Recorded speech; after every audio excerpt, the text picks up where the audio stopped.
So, ayun na guys. Gagawa ulit tayo ng pulang tulip. Ganyan. Ganito. Let's go. Dito ay magpuputol-putol na tayo ng ribbon. At ayan, buti na lang pala nakapag-order ako ng mga bagong ribbon. Ayan, 25 yards pala yung binili ko dyan guys. Time check, 8:33 na nga ng gabi niyan guys. Kaya ayan, for the go. Nakaputol na ako dyan guys na mahigit 80, ganun. Ewan ko. Nakalimutan ko na. At ayan. Ginupit ko na siya at binawasan. And dito naman nasunog ko na yan para hindi na siya magtastas. And ayan, tara, petals na siya. Nakagawa na rin pala ako dyan ng mga gagamitin nating mga leaf.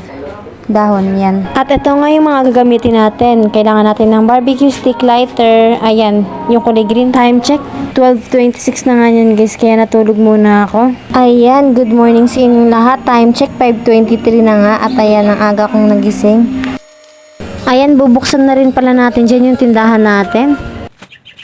Pagtanggal ko po ng karton dyan sa harap, ayan, tinignan ko yung oras at mag-aalas 6 na nga. Kaya umalis na ako. Ay hindi, paalis pa lang. Ayan guys, papakita ko pala yung labas ng tindahan ko. And ayan, nandito rin po pala yung piso wifi ni mama.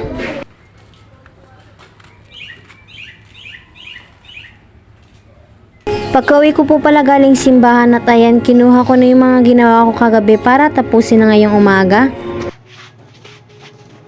So guys, pagpapatuloy na natin ito. Ito pala yung mga petals. Ito naman yung pinakaano. Oh. So, pero bago yan, bumili po muna ako ng puto. Ubus na rin po pala yung pansit, kaya puto na lang. At may malapit din po pala ditong coffee bento na parang tulad ng sa amin. Pero iba yung ano niya, iba yung brand ng coffee bento niya, ganun. And ayan, kape tayo guys.